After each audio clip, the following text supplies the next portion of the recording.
here. Now, broadcasting from the underground command post, deep in the bowels of a hidden bunker, somewhere under the brick and steel of a nondescript building, we've once again made contact with our leader, Mark Levin.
America, Mark Levin here. Our number, 877-381-3811, 877-381-3811.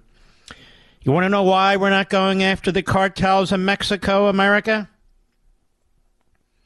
Well, I'll tell you why. Because the Democrats are so invested in not investing in the United States military and the proper use, I repeat, the proper use of law enforcement, that they're not sure that we can successfully go after the cartels in Mexico, plus do what we're doing to prepare, at least somewhat, for China, Iran, support Ukraine. And if we don't muscle up our military and muscle it up quickly, well, I fear what's going to happen to your children and grandchildren, quite frankly. But there's news that broke less than an hour ago. Not one of these breaking news things that are used to get ratings. There's actual news. And it is from FoxNews.com, Kelly Laco. 9 boxes of Biden documents were taken from the Boston office. What's that mean? The archives has not previously publicly disclosed the number of boxes taken from Boston. 9 boxes of documents were taken from Biden's attorney, Patrick Moore's Boston office, but have yet to be reviewed, the National Archives disclosed in a response letter to Senators Ron Johnson, thank God that man got reelected, and Chuck Grassley this week, first obtained by Fox News Digital. The archives had not previously publicly disclosed the number of boxes taken from Boston. It had been reported that Moore had shipped boxes of documents from the Penn Biden Center to his Boston office before discovering the initial trove of classified documents at the Washington, D.C.-based think tank. You got that? Before discovering the initial trove of classified documents, these 9 boxes have been sent to Biden's lawyer in Boston. In response to questions by Johnson and Grassley in a February 24 letter, asking how and when the archives learned that records were transported to Boston, Acting Archivist of the United States Deborah Stidel-Wall responded the agency learned about it on November 3, 2022. Now, this is a big deal. Now, why is this a big deal? Donald Trump didn't move boxes all over the place. Maybe there was a document here or there, something like that. But Joe Biden had no right at all to have any of these documents. As Vice President of the United States, he's not the leader of the executive branch. But 9 boxes were moved to Boston. What kind of security did they have in the law firm's office? Why were they moved to Boston? You'll notice you're not hearing any questions from Maggot Haberman, Jeremy and his Peters, Philip and his Bump. You're not hearing anything from these really great journalists that we have in America are these big-time corporate newspapers. Why is that? This raises a zillion questions. When the National Archives and Records Administration contacted Biden's personal counsel November 3, 2022, to arrange to pick up boxes from the Penn Biden Center in Washington, D.C., they informed NARA that Mr. Moore had moved other boxes from the Penn Biden Center to Mr. Moore's law firm in Boston, the letter states. In addition, the archives notified the Department of Justice's Office of Inspector General on November 4th that the documents had been moved. The documents were then picked up on November 9 and were secured in the JFK Presidential Library in Boston. Why? The National Archives staff retrieved 9 boxes from Mr. Moore's Boston office, which had not been previously known. Despite having possession of the documents since November, the archives has not yet reviewed the box's content to determine whether additional classified materials are inside. NARA has not reviewed the contents of the boxes found at Mr. Moore's Boston office. Well, which was it? At the JFK Library or Mr. Moore's Boston office? Where were they? Fox News previously reported that FBI agents searched the Penn Biden Center offices in mid-November after Biden's personal attorneys discovered a handful of documents with classified markings that on November 2nd. The Penn Biden Center for Diplomacy and Global Engagement, oh yeah, right. In other words, how they wash through communist money to the Bidens. There's a think tank in Washington.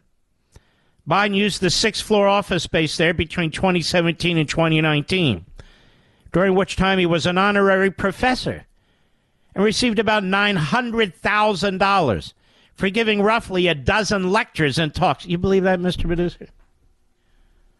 $900,000. Obviously, it was a payoff.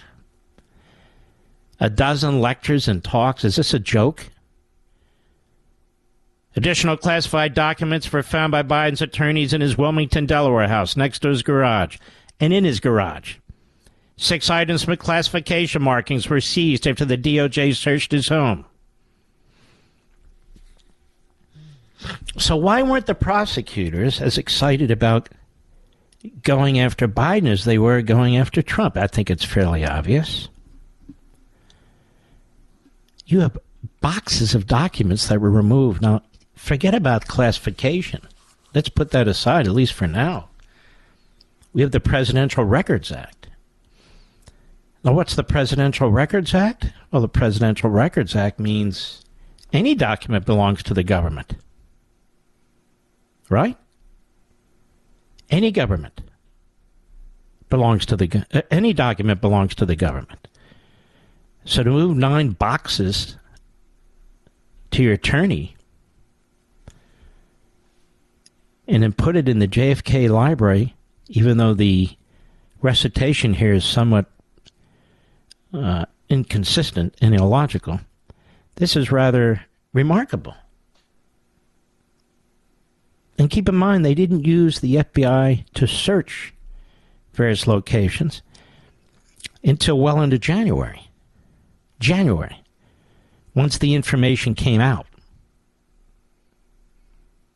Nor was there any effort to appoint a special counsel, even though this occurred before Attorney General Meritless Garland appointed a special counsel in the case of Donald Trump.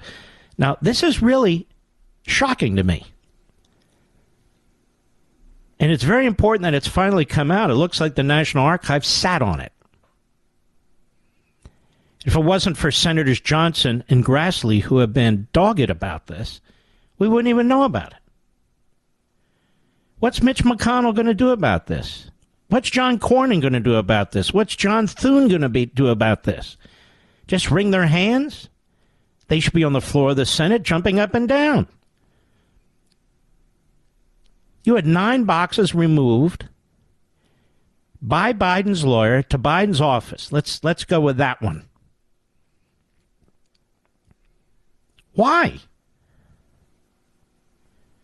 And this is before the classified documents were found. I'll tell you why. Because they saw what was happening to Trump. And the lawyer wanted to look at these 9 boxes for a reason that we don't know yet.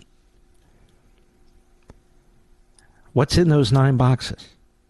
What's in the thousands of documents, the millions of documents, the thousands of boxes of documents at the University of Delaware? What is it? They're so laxed about this, are they not?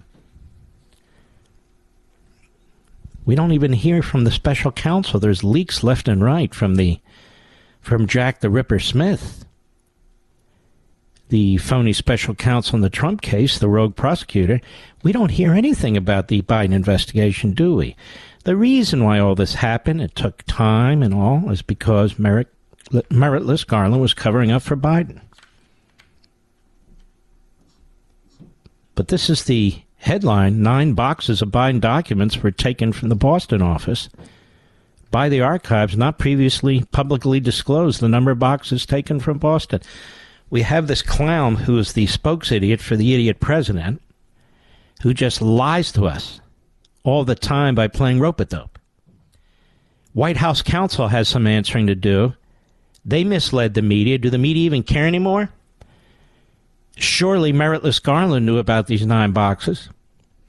He's never said a word at any of his press conferences about any of it. It's like pulling teeth to get information about the Biden stuff from this government. Pretty remarkable, don't you think? So the 9 boxes were taken from Biden's attorney, Patrick Moore's office. They've yet to be reviewed. The National Archives just disclosed this in a letter to Senators Johnson and Grassley. The archives did not previously disclose the number of boxes taken from Boston. And the media won't care, except for Fox, which is why they're trying to destroy it, of course. This isn't reported by the Constipated News Network or MSLSD, the New York Slimes, the Washington Compost, and the rest of the riffraff. No. No. So we have documents in multiple locations. We have documents that were shipped by Biden's lawyer to Biden's lawyer's office. And they keep saying we can't comment on anything because it's under investigation. That's funny. Donald Trump comments about everything, but Joe Biden can't comment about anything. If you notice, when it involves him, his brother, his son, his corrupt business activities, the guy was paid $900,000. You know, that should be looked into. That's relevant. The guy's paid $900,000 for 12 speeches slash talks over the course of 2 years. And I don't know if that's $9,000 a year. I think it is. I think that's what his so-called salary was, is the honorary whatever he was. And tens of millions of dollars were poured into this institution by the Communist Chinese to fund it. Tens of millions of dollars are poured into the Penn Biden Center in Washington, D.C. once Biden is attached to this operation. He receives at least $900,000, probably twice, for 12 speeches or talks. 12. That's a lot, Mr. Producer. It's like $75,000 a speech or something, isn't it? And he probably just sat there, like he always does, and didn't have much to say. It didn't matter. And that was only one of the ways he made money. People were throwing money at this guy. Now he's come out and he says, well, maybe I should touch on this now. This is also in the Washington Examiner by Zachary Halschak. Biden faces impossible budget math even with big tax hikes. And what he's basically saying here is what I discussed with you last night. These big tax hikes aren't going to fix a damn thing. Not a damn thing. The mismatch between spending and revenues. And he's not even looking to balance the budget. Even though he talks about balancing the budget in 10 years, it'll never happen. But they talk about Medicare. He wants to make sure we increase payroll taxes for those earning more than $400,000 to fund Medicare benefits. And it would raise the Medicare tax rate for taxpayers earning an annual income of more than $400,000 from 3.8% to 5%. Well, why wouldn't everyone just do what Joe Biden did with his two S corporations? Remember that, ladies and gentlemen? He and Dr. Biden set up two S corporations during the time he was in the private sector for about 14 minutes in order to avoid paying Medicare taxes and Obamacare taxes, to avoid paying that 3.8% that he now wants to raise to 5%. He wants to avoid, he acted to avoid that. Over $500,000, perhaps up to $900,000 over a 2-year period. How come they don't talk about this in any of the articles? I'll be right back. Mark Levin.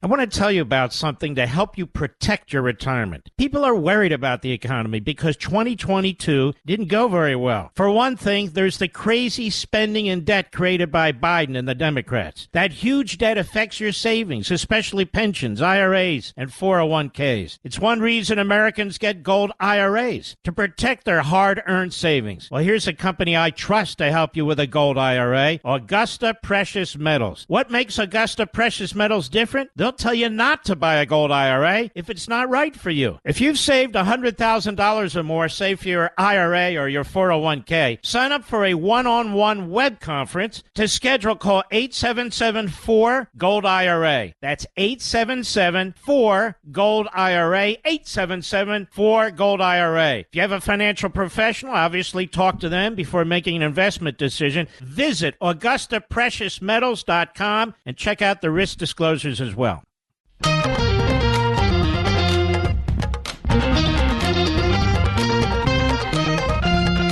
Well, if you hadn't known, now you know that today is International Women's Day. My wife said this is an embarrassment to have such a day, and of course it is. But that said, how can you leftists celebrate International Women's Day when you can't even define what a woman is? I mean, I'm sure Associate Justice to the Supreme Court, Justice Jackson, is completely befuddled by this international recognition of women. Being the first African-American woman on the Supreme Court, she was befuddled by the word woman during her testimony. She needed a biologist. Well, all she has to do is go back to third grade in California to learn all about genitalia, what you do with genitalia, if you want to change your genitalia, and all the rest. But this should be withdrawn. This should be eliminated. There is no such thing as a woman. International Women's Day should be eliminated. No question about it. I'll be right back.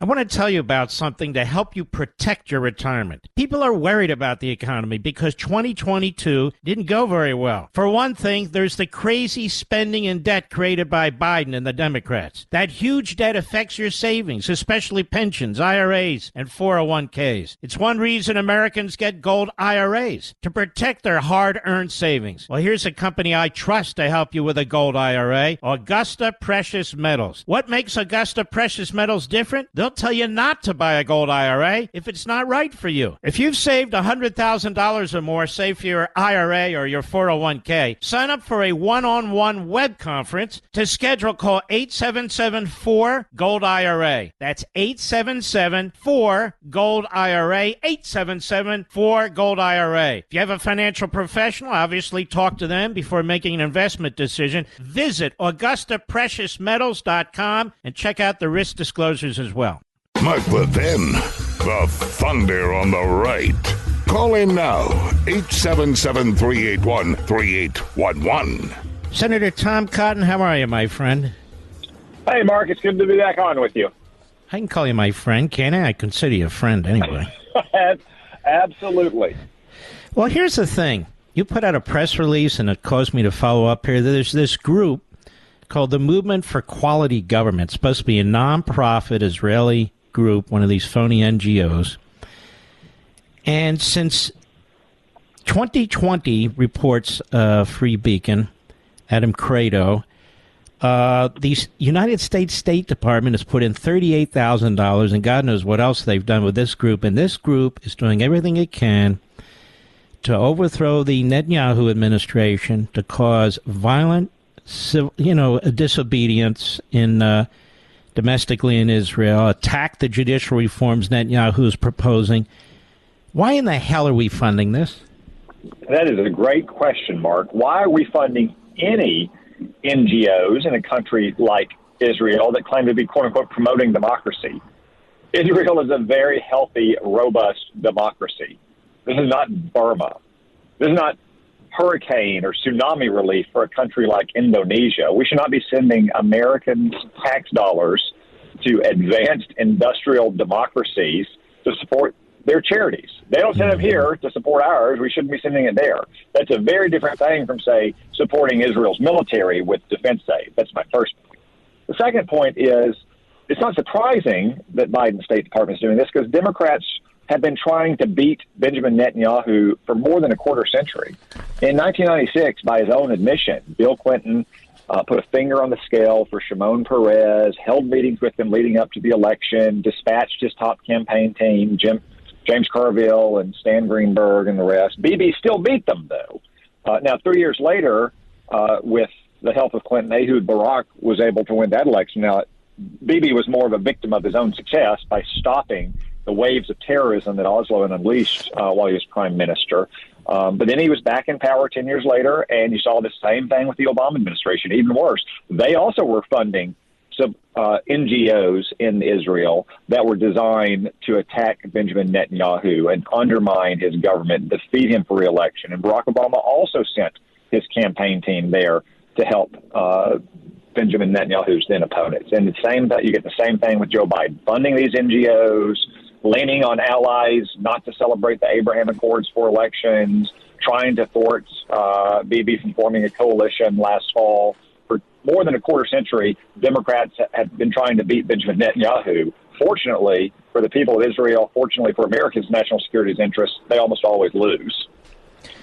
And they're making an issue out of these judicial reforms, which are very much like the way our country operates, and they're seizing on this, as well as fools like Thomas Friedman at the New York Times. You might be familiar with the New York Times, and some of these other entities. Again, in order to try and take down this sitting government. And it's like the radicals in America, the radicals in Israel, they're doing everything they possibly can to overthrow Netanyahu's government when he's trying to face down the Iranians, which are days away from having a nuclear weapon. Does that make sense? It absolutely does not, Mark. The thing about the judicial reform debate in Israel, Israelis are more than capable of handling that themselves. The Israeli people, working through their elected representatives, are perfectly able to debate and decide what kind of reforms, if any, they want to pursue. But here's what they can't do. They can't defeat Iran's nuclear program without America's help. They can't make peace with their Arab neighbors without America's help. They can't beat back the terrorists that threaten both Israel and America without America's help. So the Democrats should leave Israel's domestic affairs to Israelis. There's no need to meddle there.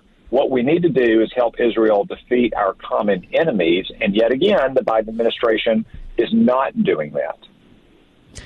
And this is frightening to me, because if Iran gets nukes, then that whole area of the world changes, and they will blackmail us, they will make threats. It becomes incredibly complicated. On how we even deal with that part of the world. You have Saudi Arabia that's going to nuke up more likely than not.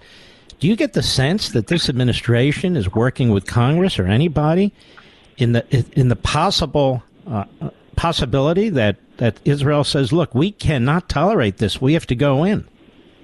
Yeah. No, I don't, Mark, unfortunately. Just look at the situation with North Korea. North Korea is a small, isolated country at the end of the world, a hermit kingdom. They have nuclear weapons. And look how that paralyzes the United States and South Korea and Japan and our policy towards North Korea. Contrast that with Iran, a large nation at the crossroads of humanity, an ancient civilization, which is run by theocratic fanatics dedicated to Israel's destruction and America's destruction. You say the consequences of Iran having a nuclear umbrella are so grave for America and for Israel, for their Arab neighbors, and for world stability and peace. Yet the Biden administration is largely sticking its head in the sand. They want to keep blaming Donald Trump. The facts of the matter are, Iran's progress towards nuclear breakout has happened almost entirely on Joe Biden's watch. We just had our annual threat assessment hearing today, Mark, at the Intelligence Committee, the one time we have a public hearing all year long. I pointed out that in their written threat assessment, they said that our intelligence agency said Iran has accelerated its nuclear program since their nuclear scientist, Mohsen Fakhrizadeh, was assassinated in November of 2020. And I just asked the Director of National Intelligence, really, the assassination of Mohsen Fakhrizadeh, who richly deserved it, that's what did it in November of 2020? Was there anything else that happened in November of 2020 that may have caused Iran to accelerate its nuclear program? And she acted clueless and said, it's the election of Joe Biden. Once Joe Biden... And by the way, Senator, I have that clip that I was going to play later, and I will play later because I thought it was so profound. Anyway, go ahead. Yeah, but I mean, almost all of this has happened on Joe Biden's watch. Donald Trump left the nuclear deal in May of 2018. Iran did almost nothing until May of 2019, when they began to take a few incremental steps to violate the terms of that nuclear deal. In January of 2020, 7 months later, we killed Qasem Soleimani, their terrorist mastermind, and they didn't do anything until November of 2020, when it became clear that clueless ideologue Joe Biden was going to become the president, and he was going to rush to get back in the nuclear deal. Even today, even with Iran supplying Russia with missiles and drones to attack Ukraine, even with them making totally unreasonable demands, still trying to kill Mike Pompeo and John Bolton and others, the administration won't say that the nuclear deal with Iran is dead and never coming back, because then they would be forced to acknowledge what their next step would be, and they don't want to acknowledge that step, because the only thing you can do is to crack down Iran even further and keep open the possibility of military action against those nuclear sites. I just feel we're not prepared for this to support the Israelis in their effort. We're not prepared if China invades Taiwan. We're not building up our defenses, that is, our defense spending the way we should, minus the woke stuff, obviously. Am I wrong about this? No, Mark, unfortunately, you're not wrong at all. We certainly are taking the steps we need to help Israel be prepared. There are specific and concrete steps we could take to help Israel deter Iran from a nuclear breakout, whether it's providing certain kinds of aircraft or certain kinds of munitions. In Taiwan, what we need to do is what you alluded to on our own defenses, which is rapidly build out our industrial base. We've had too much consolidation since the end of the Cold War. There are too few suppliers, both at the prime contractor level and at the subcontractor level. Raytheon and Lockheed can't get ball bearings or gaskets or valves or chips or steel or aluminum. It doesn't matter how fast they can assemble these weapons. But I've sat through so many meetings now over the last year where Pentagon officials are dislocating their shoulder, patting themselves on the back for getting the timeline for production of one of these weapons from, say, 3 or 4 years down to 18 months. Well, that's great, but it really shouldn't be 2 or 3 months. And it's going to take a focused and intense leadership at the Pentagon to actually get past these bottlenecks. Bob Gates did this in 2007. He came into a Pentagon that was still not focused on the immediate challenges right in front of it, and he had to move heaven and earth to get more mine-resistant vehicles and unmanned surveillance drones to us in Iraq and Afghanistan. And he did it. But that's the kind of effort it takes. And it's critical. It's critical to deter the threat that we face in the Western Pacific from China. It's also critical to deter countries like Iran as well.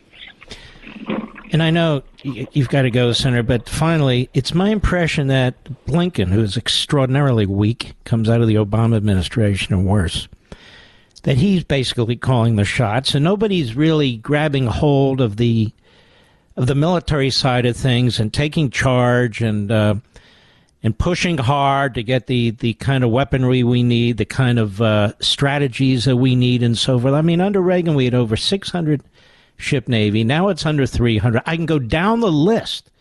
The percentage of the GDP has shrunk so considerably with respect to defense spending. And meanwhile, we have more than enough money, more than enough debt and yearly deficits to redistribute wealth for every cockamamie idea the left has. No? Well, I guess we lost the senator. I hope he's safe. Sounded like he was in the car there. You'll try and get him back? All right. So that's my concern, America. These things aren't, oh, you're a war whore.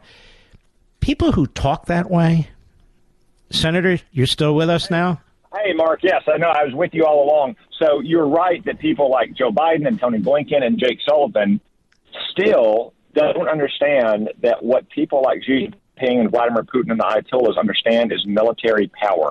Military power underwrites every other source of our power. We have a lot of source of power in this country, whether it's our economic power, diplomacy, sanctions, what have you. But military power underwrites it all. And if people like Xi Jinping and Vladimir Putin and the Ayatollahs are not concerned about our military power and our president's willingness to use it, then all the other things is just so much hot air. All right, Senator, thanks very much. I think you're in the car. Be careful now. Thank you, Mark. It's always great to be on with you. All right, be well. God bless. He's a great guy. He really is. And I turn to him a lot on this defense stuff. He's not only a combat veteran, he's a very, very sharp guy, and he's been calling out China long before anybody else, as well as President Trump, long before anybody else. I'll be right back. Mark Levin.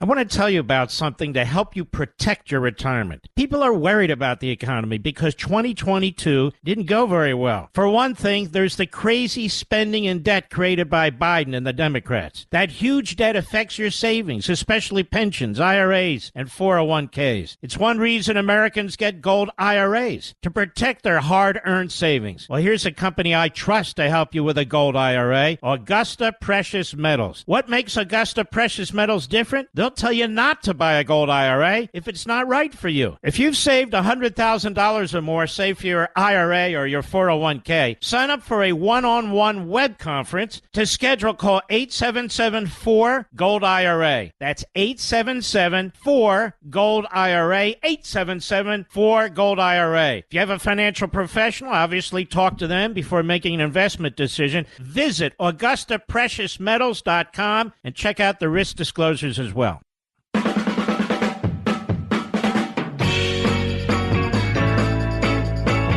One of the squeakers we lost in the last election was a tremendous candidate by the name of Hung Chow.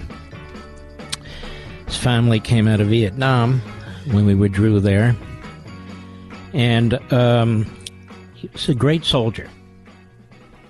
Just a fantastic guy and family, his entire family. And he wrote to my wife, texted her, as we become quite friendly with them, and I could see him doing even bigger things in his future. And he said, every day is Woman's Day in our house. It's a pretty good way to put it, isn't it, Mr. Producer? We don't need an International Day of Women. It was started in 1977 by the leftists. And by the way, no offense, where's the International Day of Men? Is that a problem? Not that we need it. But everything people do is being internationalized and honored. Just wanted to point that out. Now, a personal matter I want to raise involving Mr. Producer. Mr. Producer's sister-in-law, well, she was a victim of a tragic accident, a freak accident. While she was walking a tree limb snapped under a high wind and fell on her and trapped her under it. It reminds me of something that happened to Governor Abbott when he was jogging years and years and years ago. Unfortunately, she's got beautiful little children, but she's now paralyzed from the waist down. And truthfully, a few weeks ago was not clear that she would make it. She'd been on a ventilator and so forth. So she's got a long way to go, and Mr. Producer asked me if we could help her, and I said, of course. And so we set up, what did we set up, Mr. Producer? It's givesendgo.com / givesendgo.com / givesendgo.com /tan butcher, TAN butcher. /tan, TAN butcher /TAN butcher. If you weren't able to write it down because you're in a car, you didn't hear it, you can go to any of my social sites and it's there, and you can just click on there. Any little amount that you can, provide would be greatly appreciated. I know that Mr. Producer's family is quite upset about all this, and I don't blame them, because it was really quite a freak accident. You hear about these things all the time, and yet Mr. Producer's family has suffered from it. It was a heavy, big tree limb that just fell on her, and I guess broke her back, among other things. And so she's paralyzed from the waist down. They were afraid that she'd be paralyzed from the neck down, but unfortunately, it's going to take a tremendous amount of money and a lot of time. So I just wanted to point that out to you as well. Larry Hogan, he not only announced, as I broke the breaking news yesterday, he's not going to run for president as a Republican. Why? Because he's really not one and he can't win. And it's too bad. His dad was a good guy. He's a good congressman. You might remember him on the Judiciary Committee when they were trying to take out Nixon. He eventually voted for impeachment, but he fought the good fight.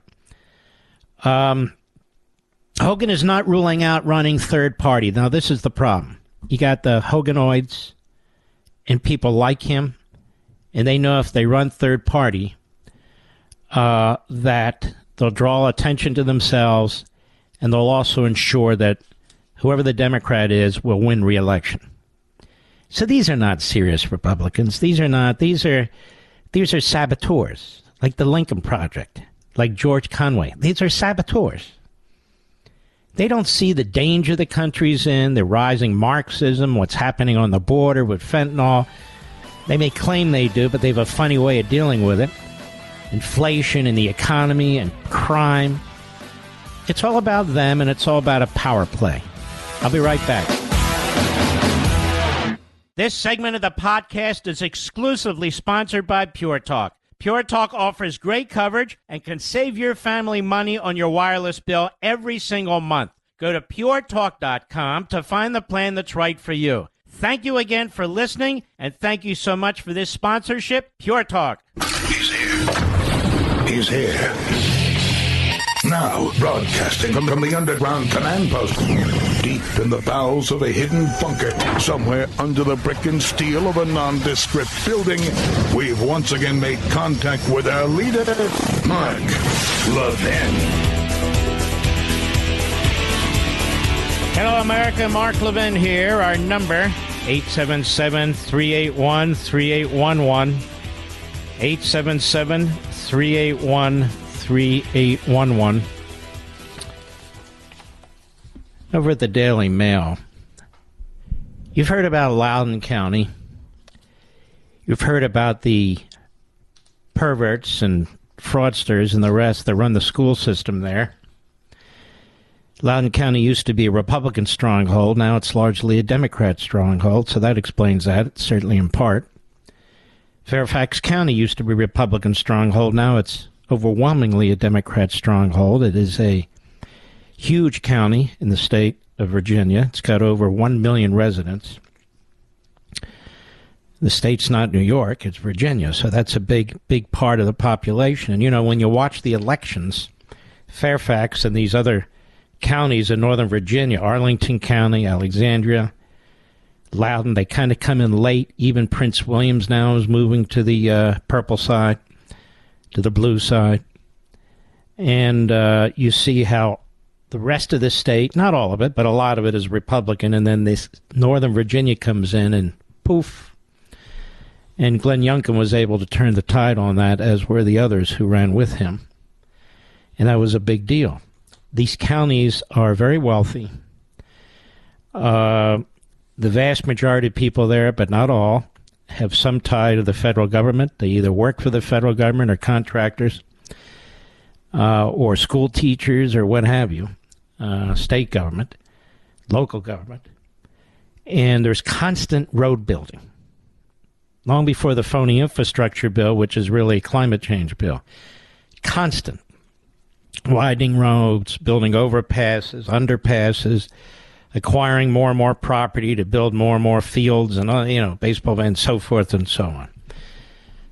And there's also one other industry, and that's the high-tech industry, as we used to call it, because where the government is, they are.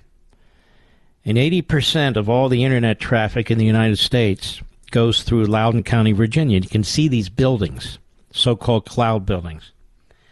They're windowless. They're massive. They're half a football field or a football field long. Looks like they're running out of places to build them, but they're heavily concentrated in one area. Smart, don't you think, for the enemy? But the school systems, which used to be among the best, are dying. The school systems have embraced aggressively and vigorously and even excitedly critical race theory, the sexualizing of children, and equity, that is, racism. Racism. And the governor, the attorney general, they're trying to do what they can about it. But there's so much of it, you have to play catch-up all the time. Because that's the nature of the left devouring the culture from within, bottom up, middle out, as Dimwit likes to say. Here's the Daily Mail. Will they ever learn? School that's part of notoriously woke Virginia district bans white and Asian students from college prep program, despite sister school facing attorney general probe for withholding merit awards to boost equity. Fairfax County Public Schools, one of the largest school divisions in the United States, with 198 schools and centers serving 181,000 students. Last month, parents of 8th graders at Cooper Middle School in McLean, they were sent a letter advising them of a college prep course. The letter said the classes were only for black or Hispanic students. White and Asian students were not entitled to attend. The racism is brazen and blatant. The school district is under fire once again for its equality programs, meaning equity. And let's see here. Has since the beginning of this year been under investigation by the state attorney general for withholding merit awards from students at Thomas Jefferson High School. By the way, if there were a Democrat governor, attorney general, and lieutenant governor, none of this would be an issue. None of this. In other words, they would be all for it. This Thomas Jefferson High School, one of the great high schools in the country, withholding merit awards. You remember that? TJ's, Thomas Jefferson's, as locals call it, is the United States' top-performing public school. Number one. And woke teachers there claim they held back the awards to boost equity because there were too many whites, Asians, and I might add Jews in that school. And now another school in the district, Cooper Middle School in McLean, Virginia, sent a letter to parents which critics said was also discriminatory. The school said the website was not discriminatory because it stated that a typical CPP student was black or Hispanic, but did not forbid white or Asians to attend. On January 21, parents of 8th grade students were asked whether their children were considering college and could benefit from college preparation classes. The letter said lessons were only available to black and Hispanic students, as well as those with disabilities, language barriers, economic disadvantages, or those who were the first in their family to apply. And I'm looking at the message that went out, and that's exactly what it says. Those are the conditions. Journalist Asra Nomani, who obtained the letter, tweeted, in the 20th century, Asian Exclusion Act denied Asians equal opportunities. Now the Fairfax County Public School System News promotes a college prep program with race-based admissions, excluding Asians and whites. You know, we're talking about children. Opportunities for children. But now Asians and whites who are children need not apply? Joe Biden has signed executive orders with directive after directive after directive contained within them. Bigoted, racist executive orders specifically discriminating against whites. But that's okay. Because under equity, equity is not about equality, as I've said here, 4 billion times? Equity is about evening the score, or resegregating, or equal outcomes. Remember, equity is equality without freedom. Now, a judge already ruled that the Fairfax County public school system violated U.S. Constitution in a new anti-Asian admissions. Nomani noted that the benefits of the program were substantial. Those attending were given academic counseling, access to colleges, to experience their teaching and advice on compelling college and scholarship applications, completing them. One father, Glenn Miller, an attorney, told Fairfax Times the scheme was problematic. Of course, it's more than problematic, it's racist. There are 17,760 black students in Fairfax County public schools. That's 10% of the total student body. Hispanics make up 28%, with over 51,000. The school district's anti-discrimination policy states no applicant or employee on the basis of race, sex, color, age, religion, sexual orientation, gender identity, national origin, on and on and on, is to be subjected to discrimination under any education program or activity as required by law. TJ, or Thomas Jefferson, in Fairfax County, was forced into a humiliating apology over its withholding of merit awards. But they damaged those kids nonetheless. Virginia's Governor Glenn Youngkin was sufficiently outraged by the incident to launch a formal probe by state lawyers. Criminal charges against the school could follow. Another Virginia school board, Loudoun County, sparked national outrage with its transgender bathroom policies after a boy in a skirt molested 2 girls. He raped them. Equity is the current woke buzzword. Now, there's more news, believe it or not, out of Loudoun County. You say, well, I don't live in Loudoun. I know, but this is happening everywhere now. Everywhere. Except Florida and a couple other states where you have governors who are standing up to this stuff, and where Youngkin's trying to stand up to it. The problem is he doesn't control the state Senate. The Democrats have it by, I think it's 1 or 2 votes.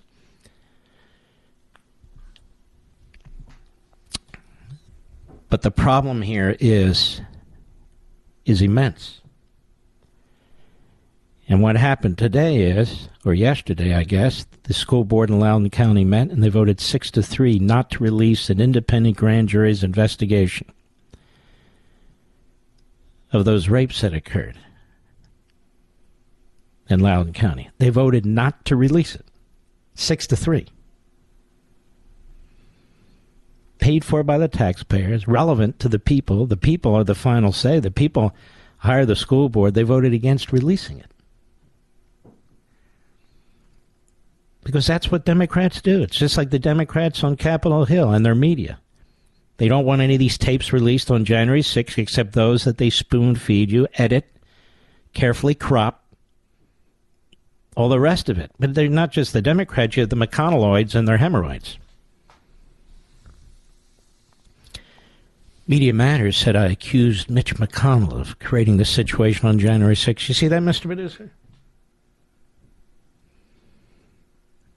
Pretty amazing, isn't it? Certainly was part of it. I don't know what he did.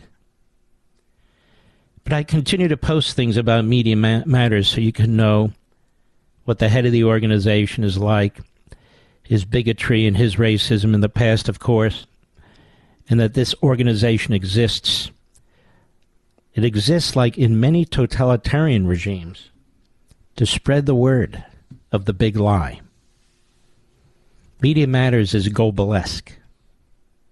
Goebbelsesque. It simply is. With its headlines and its word. That's why even the rest of the media don't use Media Matters anymore. Even some of the worst editors say, where'd you get that from? Well, the Media Matters. What are you doing? The only group that takes stuff from Media Matters now is this mediocreite site, the Dan Abrams site. But he's the Jerry Springer of news and politics. I'll be right back. Mark Levin.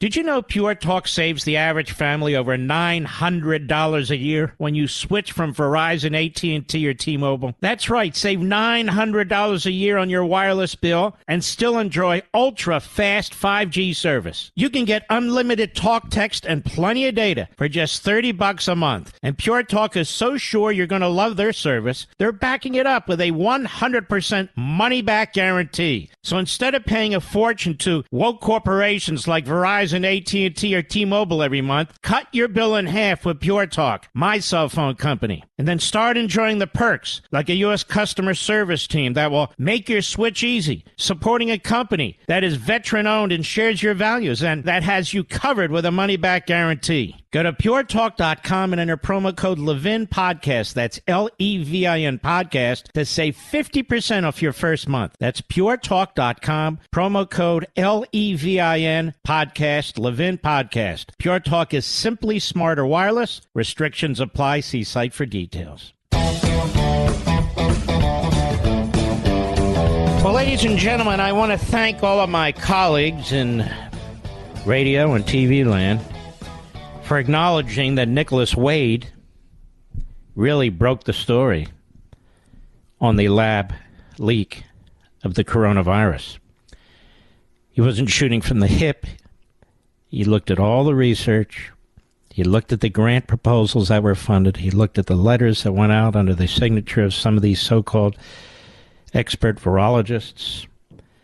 He came on my show, which was very brave, given his background, 30 years writing for the New York Times and so forth.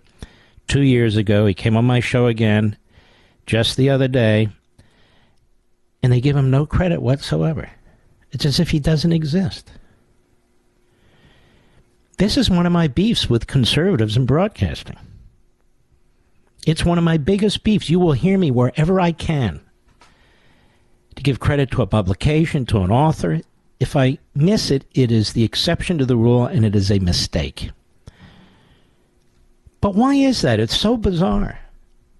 It's why my books have hundreds of endnotes in them. It's what you do. It's ethical. It's proper. People don't have to prove how smart they are and say things that they don't know independently. That's not what talk radio is necessarily about. Nicholas Wade was a writer about scientific and medical matters at Nature, at Scientific Magazine, for the New York Times. He's written several books. He wrote a piece, I think it was May 5th, 2021. It caught my attention. I shared it with you here. It was in some very poorly known, unknown to us, scholarly publication. I read part of it to you. I brought him on the program. I brought him on the program again last Sunday. And he testified today in Congress.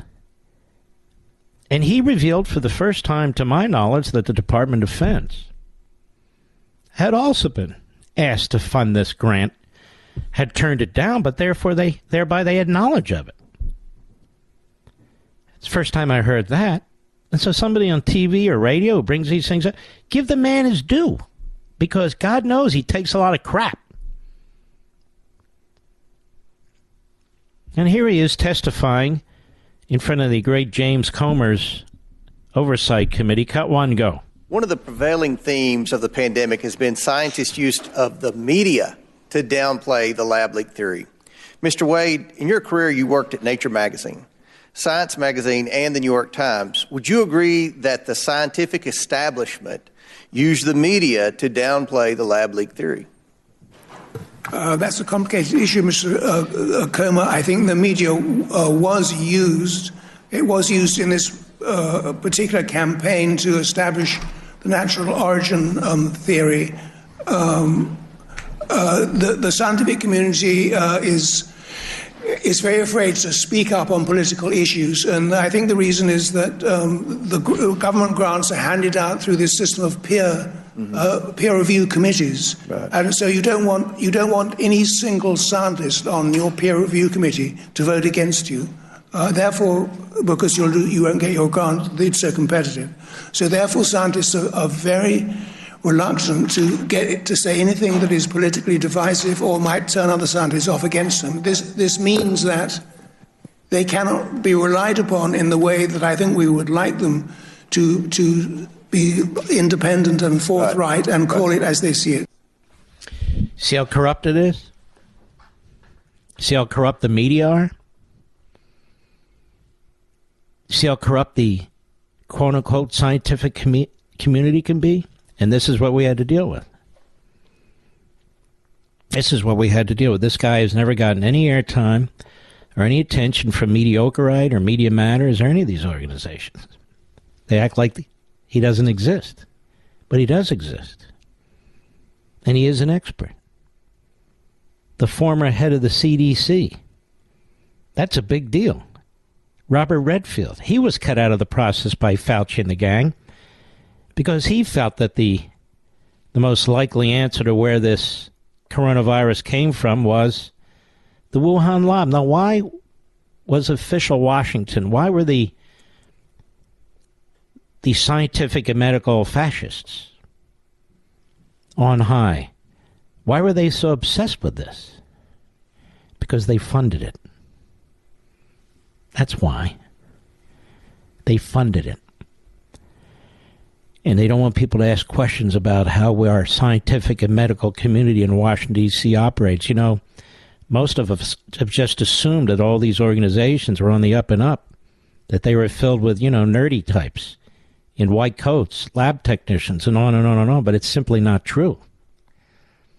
And the Democrats will protect Fauci to the end because it reinforces their view of centralized government and centralized decision-making and centralized knowledge. I'll be right back.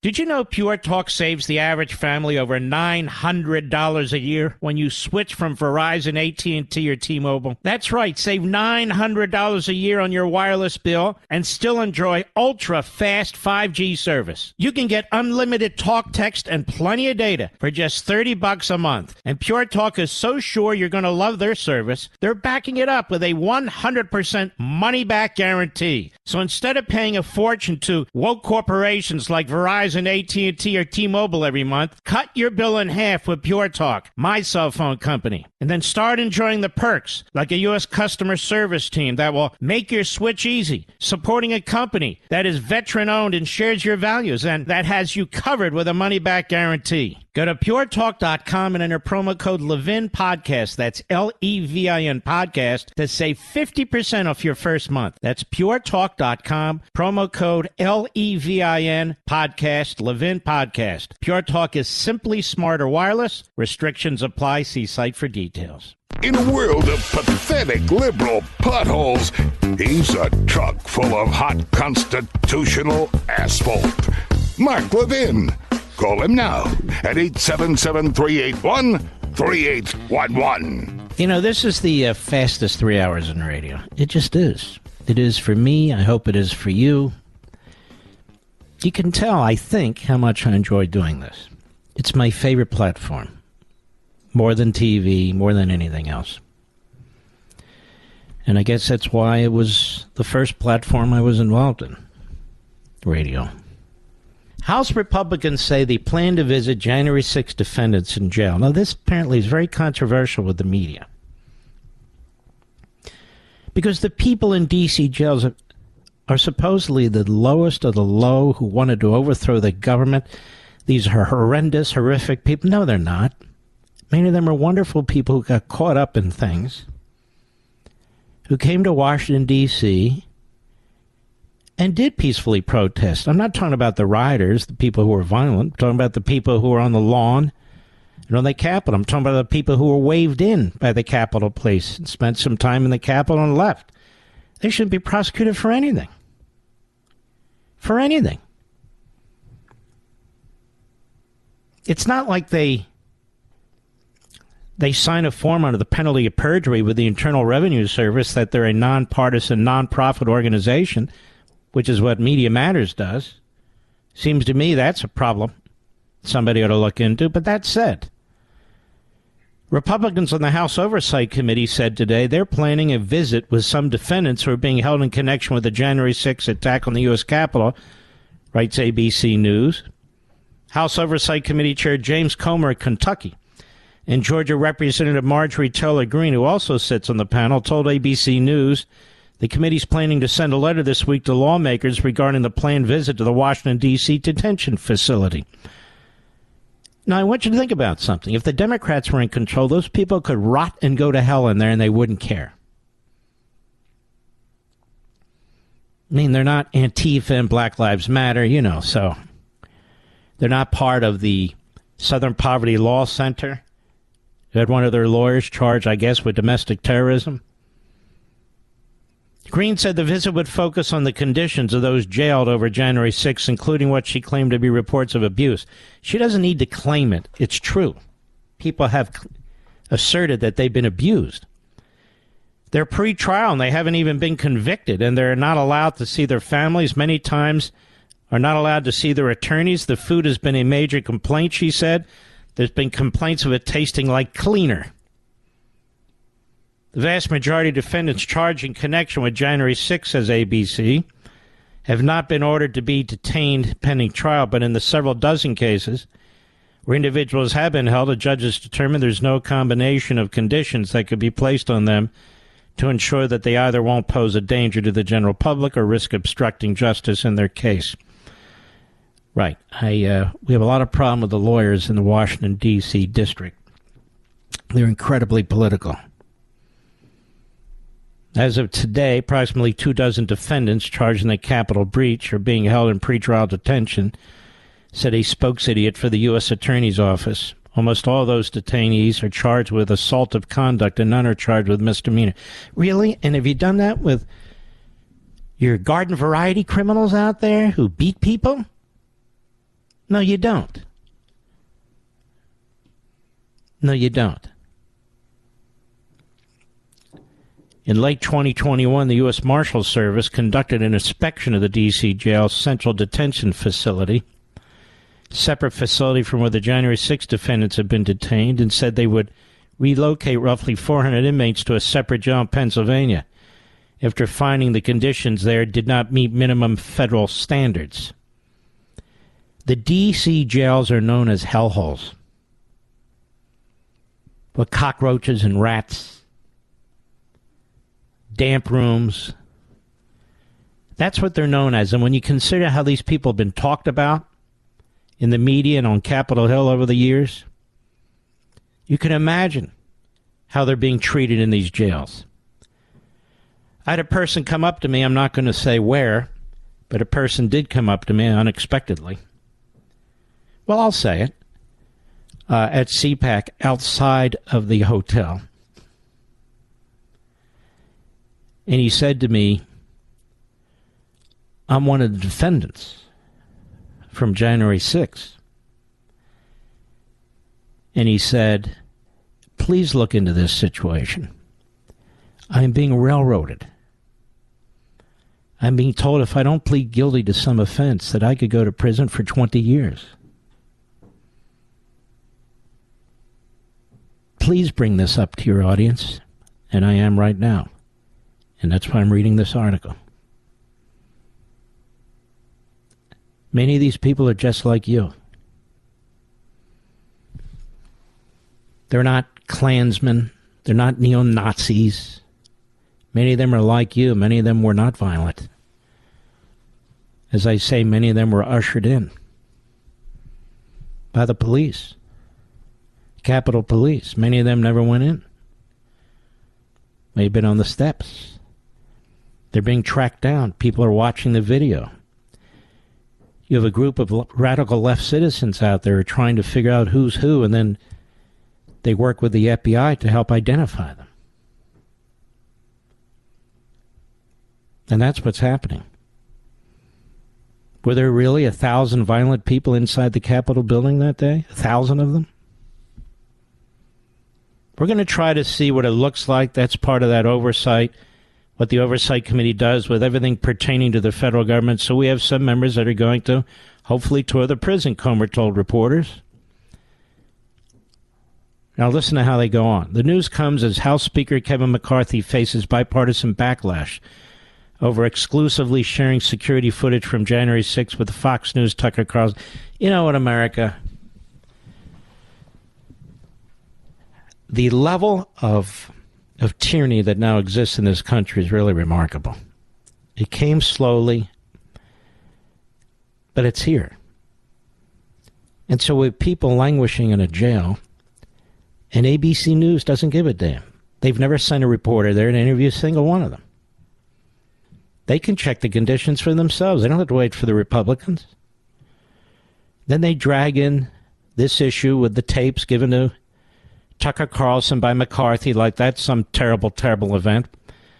When you have this government leaking about classified information to NBC, leaking to CNN, leaking to the New York Times and the Washington Post, that's all okay. And here, when a Republican speaker openly, publicly, says, I'm giving the tapes to Carlson's crowd, and he does that, he comes under attack, and by guys like Mitch McConnell, who've spent the vast majority of their adult lives in Washington, D.C., because McConnell's a leaker, because he works with the media to try and rip his own people if they don't fall in the line. You don't see a lot of bad articles in the New York Times about McConnell, do you, Mr. Producer? No. You don't see a lot of bad articles about McConnell in the Washington Post or Politico. Why is that? Why is that? You don't see a lot of bad articles or stories, I should say, about McConnell by NBC or ABC or CBS. Why? Because they protect him. Because he's a source. His people are sources. That's how you figure it out.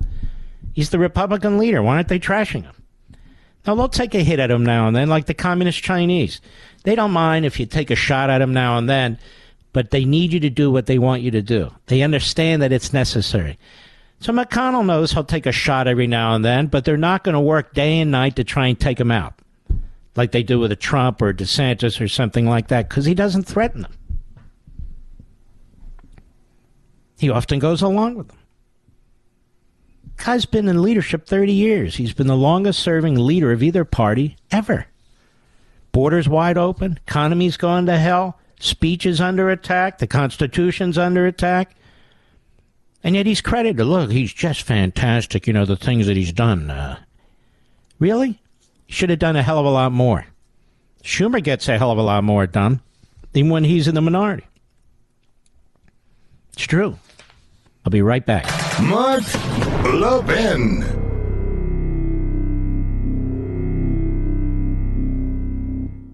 Did you know Pure Talk saves the average family over $900 a year when you switch from Verizon, AT&T, or T-Mobile? That's right, save $900 a year on your wireless bill and still enjoy ultra-fast 5G service. You can get unlimited talk, text, and plenty of data for just $30 a month. And Pure Talk is so sure you're going to love their service, they're backing it up with a 100% money-back guarantee. So instead of paying a fortune to woke corporations like Verizon, AT&T, or T-Mobile every month, cut your bill in half with Pure Talk, my cell phone company. And then start enjoying the perks, like a U.S. customer service team that will make your switch easy, supporting a company that is veteran-owned and shares your values, and that has you covered with a money-back guarantee. Go to puretalk.com and enter promo code Levin Podcast. That's Levin Podcast to save 50% off your first month. That's puretalk.com, promo code Levin Podcast, Levin Podcast. Pure Talk is simply smarter wireless. Restrictions apply. See site for details.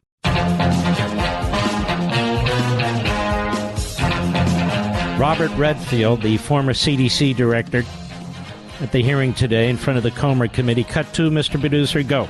In one sentence, can you provide a definition of gain-of-function research? And I say that because there becomes a little semantics sometimes, I believe, within the scientific community of what is a chimera and what is gain-of-function. Yeah, I think it's to take a pathogen and try to increase one of two things or both, to increase its transmissibility or its pathogenicity. I disagree with some of my colleagues at NIH to say the definition is restricted to a pathogen that's already a pathogen. If I make a non-pathogen pathogenic, that's gain of function. So in your expert opinion, was the Wuhan Institute conducting gain of function research on coronaviruses? Thank you. And Mr. Fauci's office helped fund it through a nonprofit organization in New York. Cut 3, Mr. Producer, go. Dr. Fauci was affirmatively told in an email that NIAID had a monetary relationship with the Wuhan Institute through EcoHealth Alliance. He was told this in January 27th of 2020. Do you think that Dr. Fauci intentionally lied under oath to Senator Paul when he vehemently denied NIH's funding of gain-of-function research? I think there's no doubt that NIH was funding gain-of-function research. Is it likely that American tax dollars funded the gain-of-function research that created this virus? I think it did, not only from NIH, but from the State Department, USAID, and from DOD. From DOD. Thank you, Nicholas Wade, who gets no credit for anything, except from the committee. It was very good that Chairman Comer had him testify. All you backbenchers out there, bone up on your ethics. All right, we've got one powerful hour left, the Power Hour. I shall return. He's here. He's here. Now, broadcasting from the underground command post, deep in the bowels of a hidden bunker, somewhere under the brick and steel of a nondescript building, we've once again made contact with our leader, Mark Levin. Hello, America. Mark Levin here. Our number, 877-381-3811, 877-381-3811. There was a piece in the New York Times today by Thomas L. Friedman, who's racked up about 73 Pulitzer Prizes, so you know he's a reprobate. He's written not once but twice over the years celebrating the Communist Chinese government. I actually quoted him in Liberty and Tyranny in 2009. And now I'm sure at some point he's reversed course. I don't read everything that the man's written because I have a life. But I want to show you how something works here. You are red-blooded Americans. Red-blooded Americans. Many of you are evangelical Christians, not all. Orthodox Jews, or patriots regardless. Why is it then that the American left and the American Democrat Party is so hell-bent on destroying not only our country but the state of Israel? And I'm talking about people who write for the New York Times like Thomas L. Friedman. Thomas L. Friedman married into great wealth. Perhaps he sold his property, but he lives with his wife on a 7-acre estate in the suburbs of Maryland outside of Washington, D.C. It's worth millions. Multi-millions. And so he comments on all sorts of things, but he has this hate on for the state of Israel. Now, he and his ilk would claim, no, they support it. They don't. Israel cannot survive with a Palestinian terror state that has the capability to launch jets, long-range missiles, and all the rest on its towns. This is a very, very small area of the state of Israel. People have pointed out it's about the size of New Jersey. Now, Friedman, like many others at the New York Times and elsewhere, they call Judea and Samaria the West Bank. Judea and Samaria called Judea and Samaria in the Bible and in various writings by various scholars of the time, Judea and Samaria. Why would you call the place where the Jewish people were first, recognized or presented by God himself, the West Bank of Jordan? Unless you hate the country. Became the West Bank of Jordan when Jordan conquered Judea and Samaria.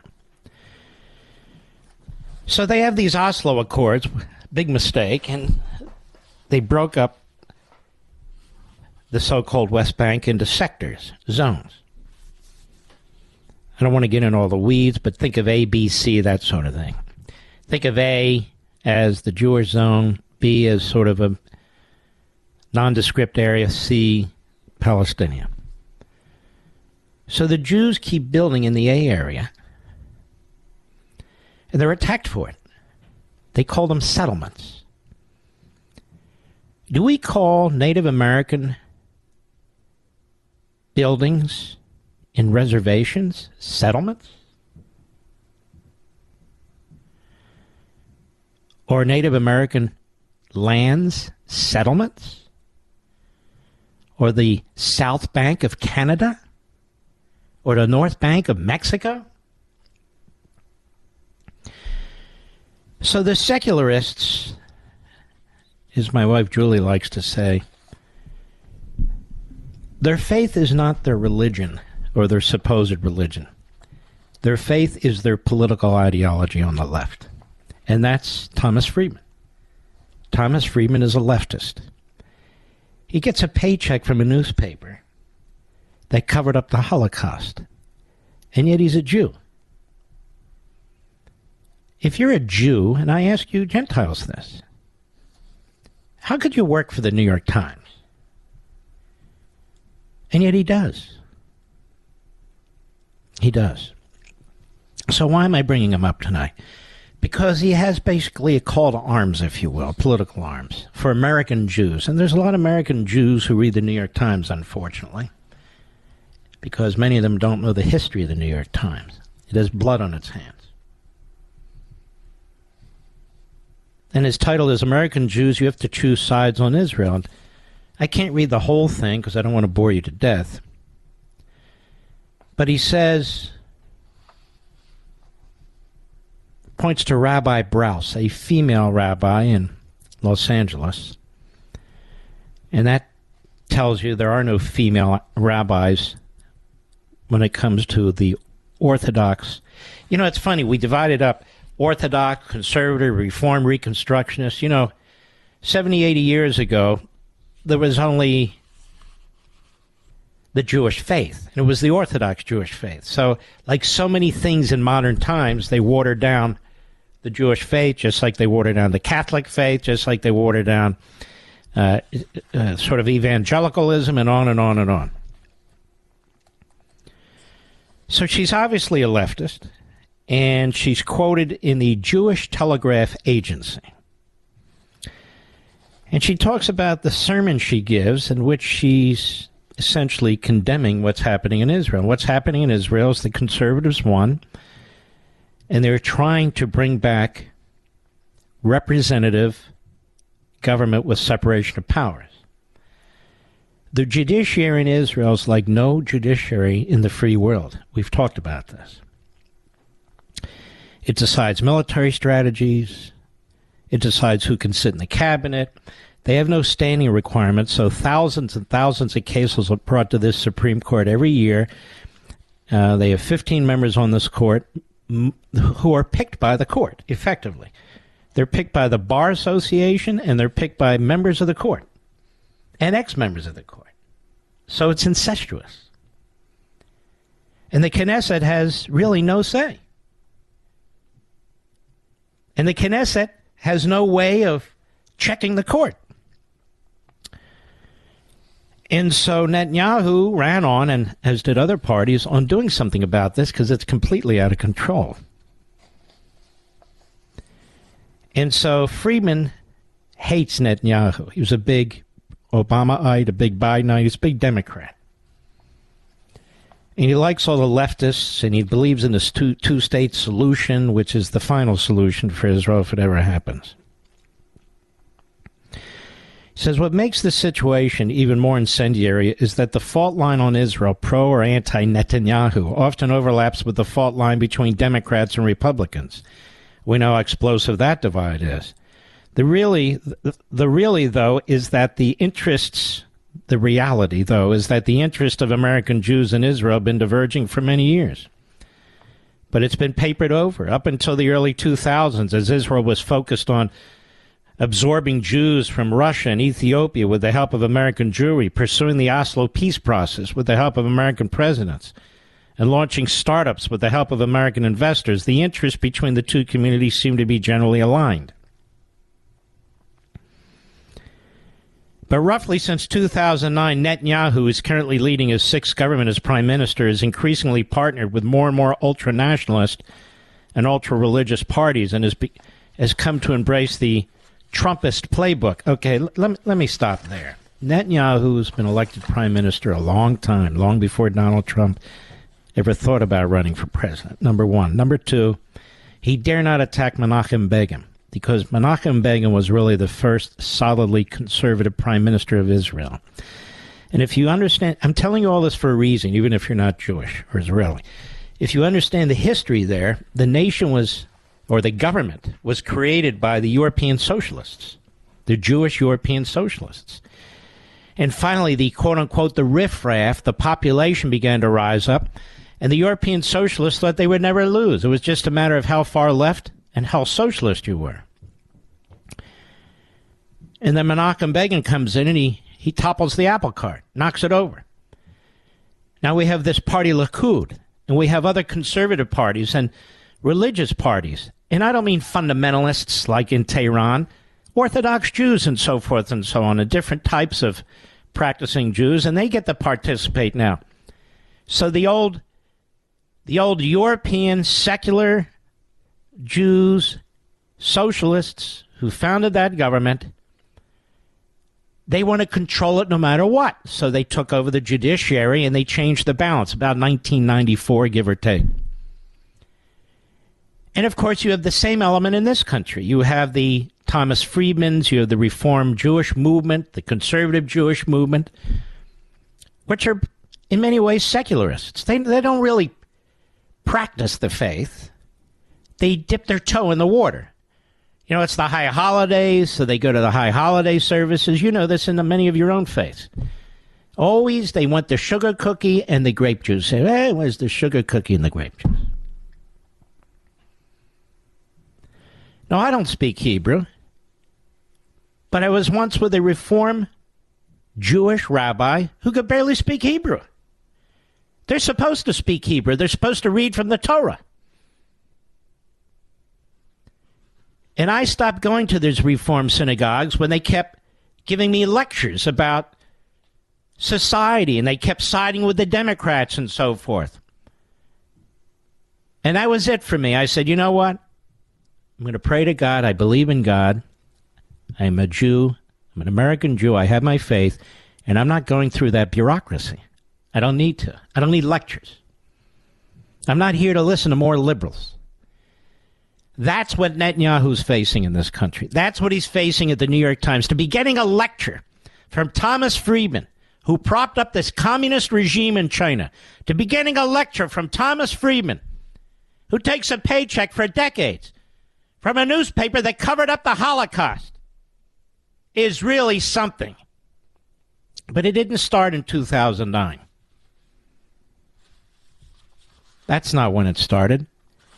A dear friend of mine is the former ambassador to the United States from Israel. His name is Ron Dermy. You may have heard of him, and he's in the current government.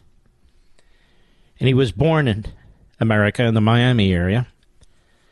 His father was a mayor down there, and his brother, David, great guy, he was a mayor, both Democrats, but old-time Democrats, if you know what I mean, real moderate Democrats, like Scoop Jackson or something like that. Now certainly more of a Republican. His father passed away when he was fairly young of a heart attack.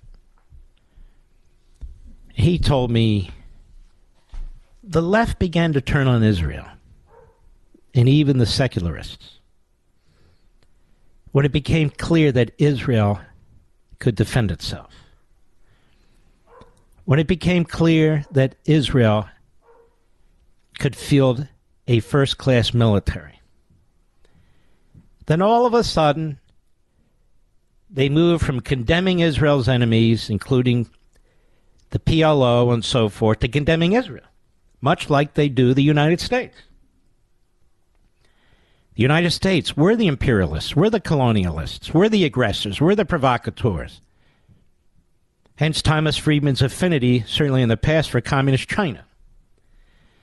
But it's the same thing over there now. Israel's the aggressor, the imperialist, the colonialist, and so forth and so on. Needs to have a two-state solution. It already does in Gaza, which is a disaster. Can't defend itself. It's not allowed to. It's not fair when its cities are being hit by terrorist missiles built by the Iranians. It's not fair that they fight back. Certainly not fair that they win. That's when it changed. Changed in the 1970s, not with Netanyahu. But Netanyahu is an extremely strong leader. He will not allow the Iranians to harm his people. Barack Obama went after Netanyahu and that government, funded the opposition through NGOs. Barack Obama, as I've said many times, in my view, is and was an anti-Semite, and he hung around with anti-Semites, including Khalidi and others. And he put them in his administration. I don't care if he had Jews in his administration. That doesn't change anything. It's the most hostile president in the history of the state of Israel, except now this one, Biden. So what Friedman is doing is he takes to the pages of the New York Times to try and rally liberals. It says it right here in the title. American Jews, you have to choose sides on Israel. And he's saying, I want you Jews to choose the radical left, and I want you to oppose Netanyahu. And he goes on to make their case. Last Saturday, an estimated 250,000 Israelis took to the street from across the political spectrum, demanding a halt to Netanyahu's attempt to destroy the independence of Israel's judiciary. It's not what happened. This has all been formulated by the opposition parties, by the radical left, by our own State Department and NGOs. The same elements in our own country that seek to overthrow it. 250,000 Israelis, that's okay. But multi-millions voted for Netanyahu and the other parties. And they have organizations in our country that are teaching them. They need to have letters from retired Air Force generals, so they get the letters. Letters from retired judges, so they get the letters. But there have been other letters by hundreds and hundreds of legal professors who've said the opposite in Israel. About 1,000 of them, but hundreds of professors in our country have written letters. And I say to myself, why is it any of the left's business in this country to be trying to overthrow the elected government in Israel? I think to myself, well, Marxism knows no bounds, does it? It is an international ideology, isn't it? They do push for global government, don't they? They do hate our Constitution, our own sovereignty, don't they? I think that defines Thomas Friedman and his ilk. Disgusting. I'll be right back. Mark Levin.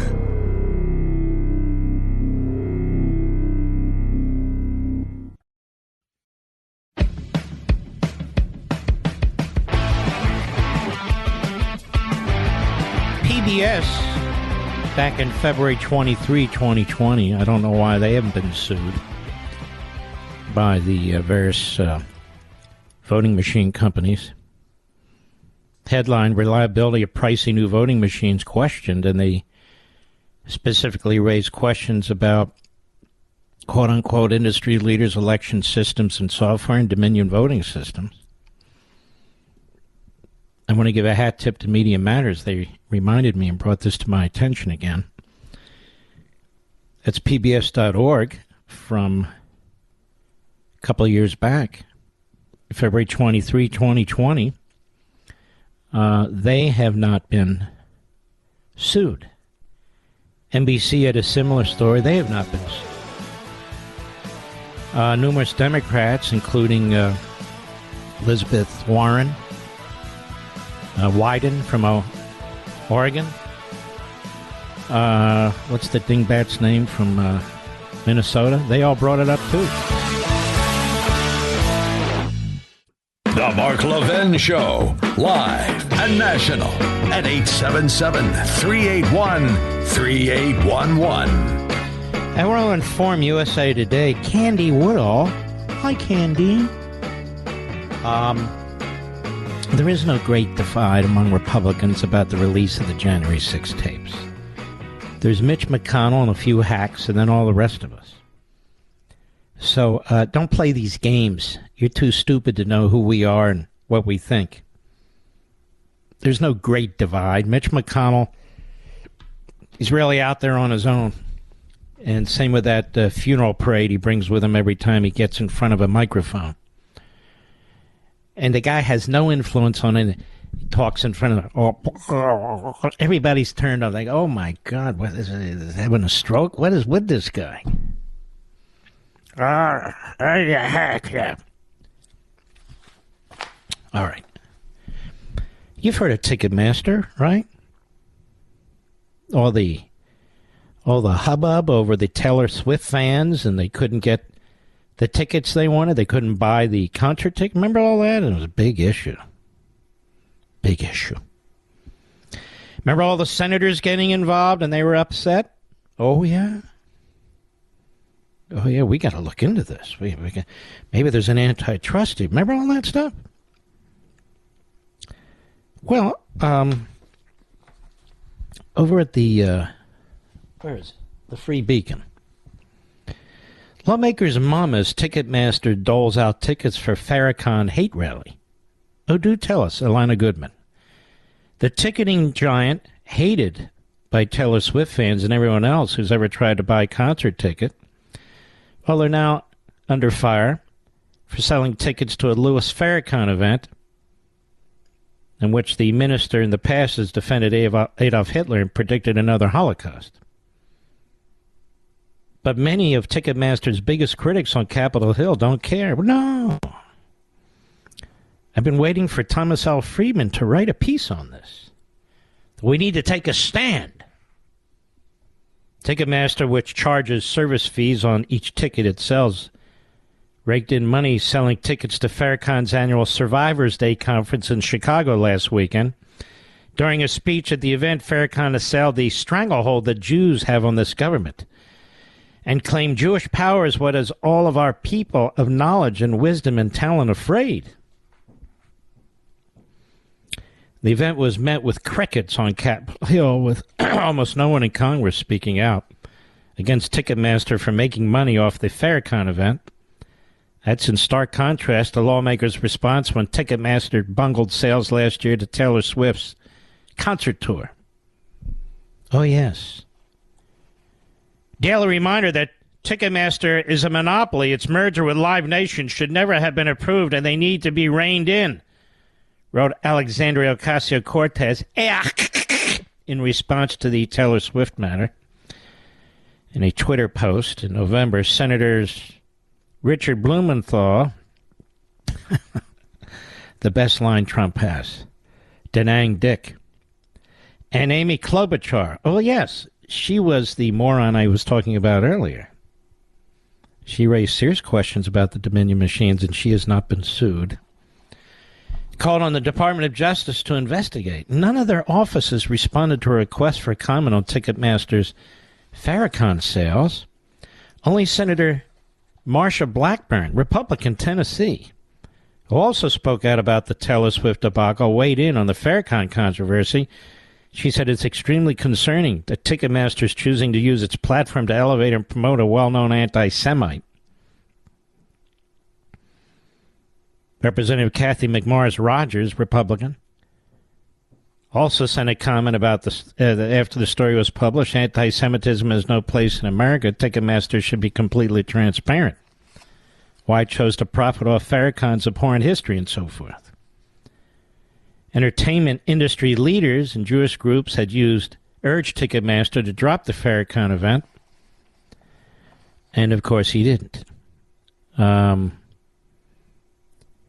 You broke into the fashion industry that's controlled by the Jews, Farrakhan said.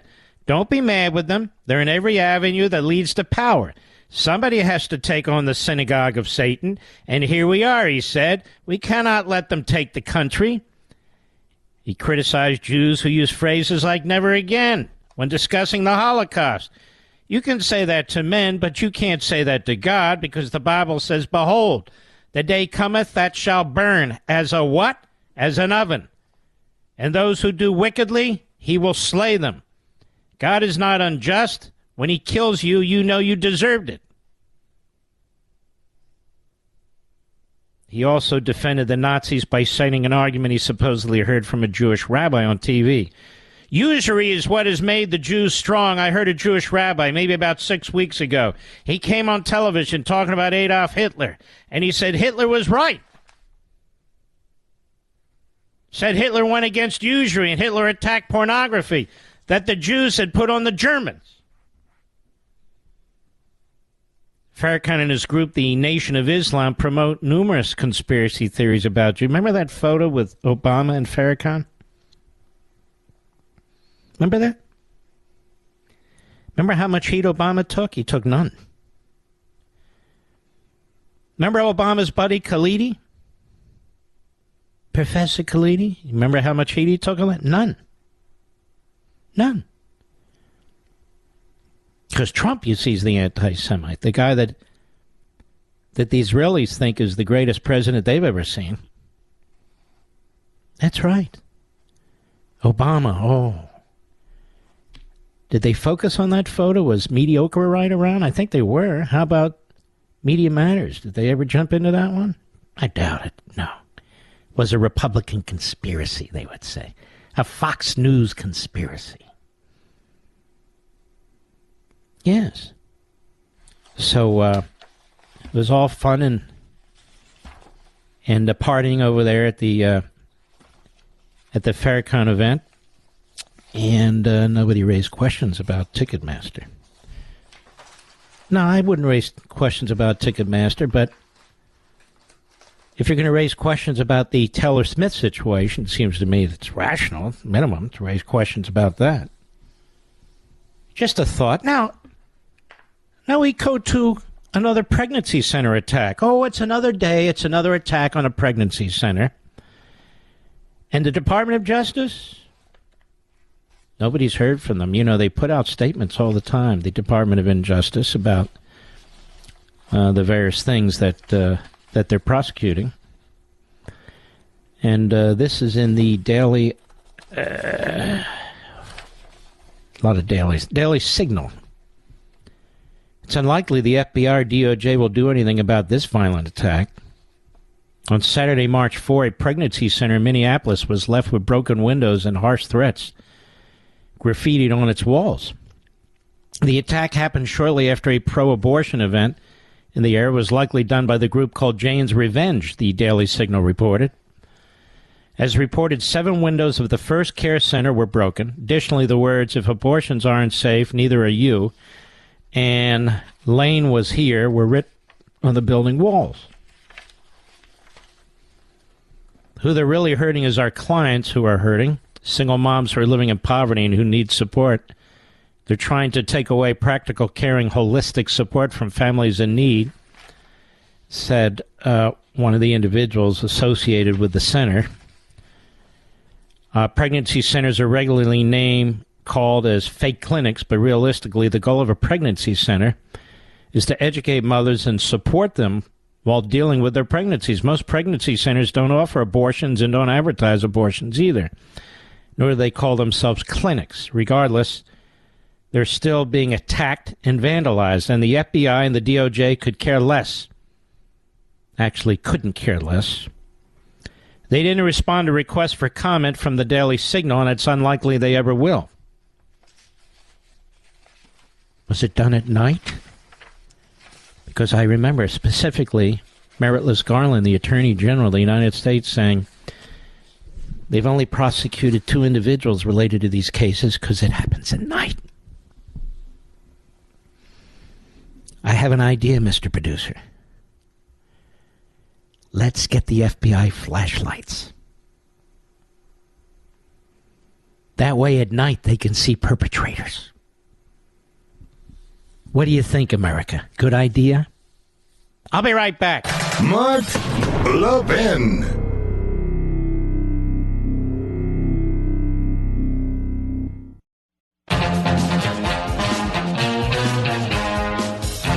All right, Mr. Producer, to whom shall I speak?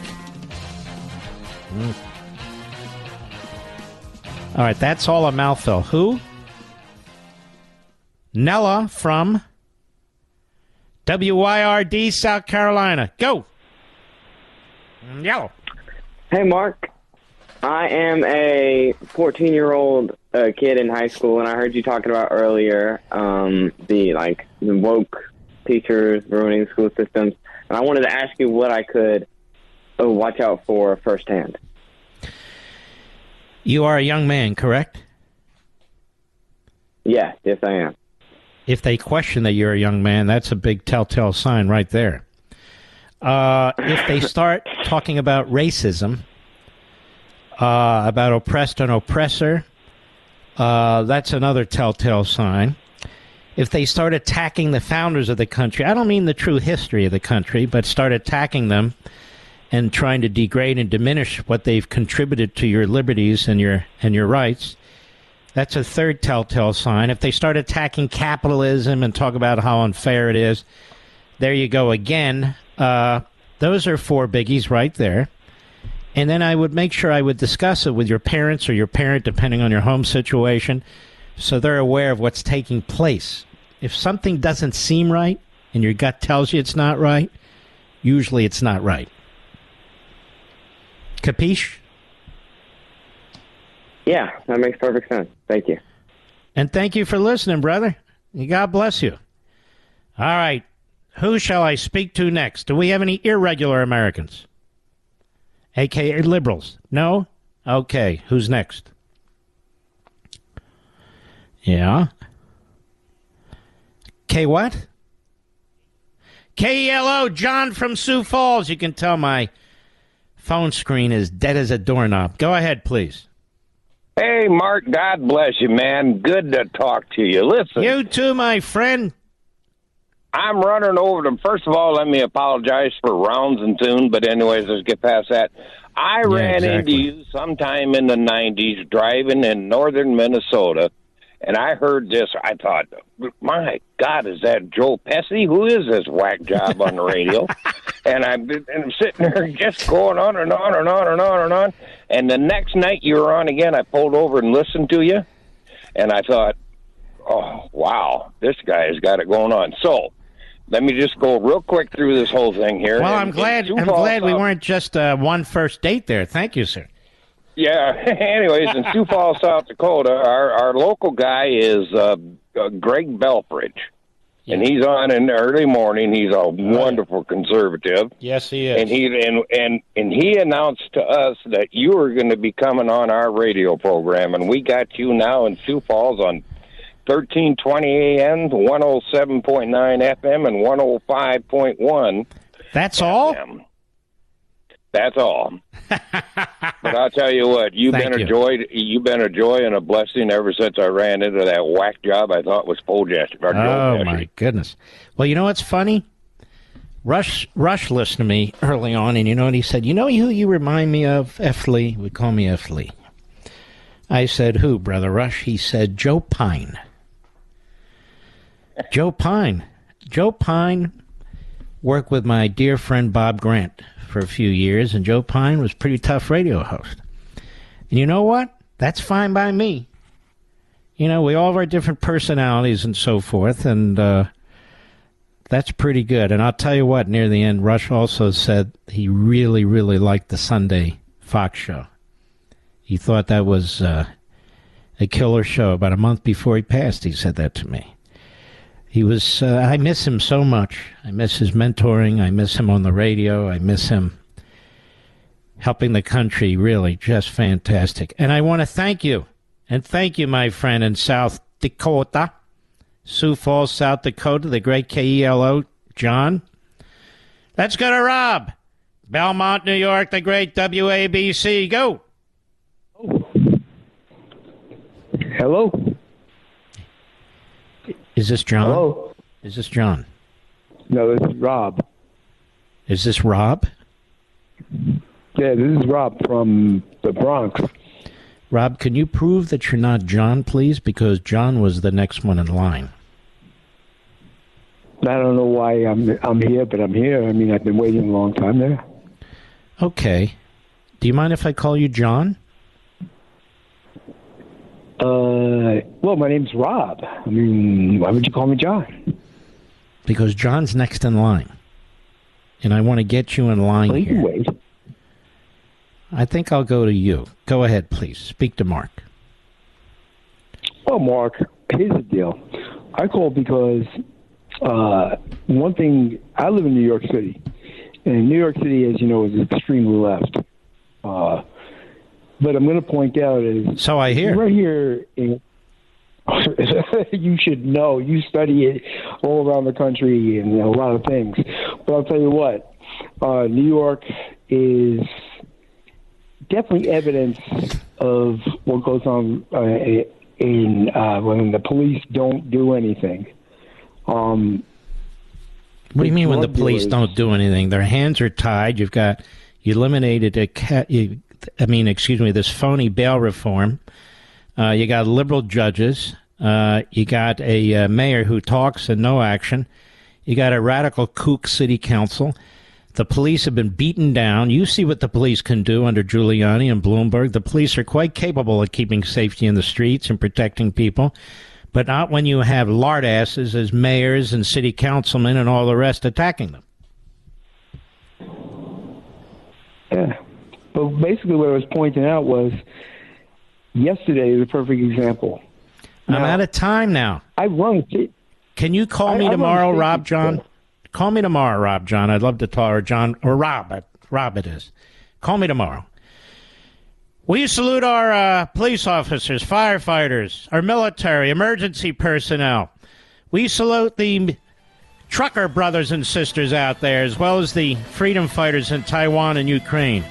God bless each and every one, and we salute you, the best of the best. I'll see you tomorrow. Take care.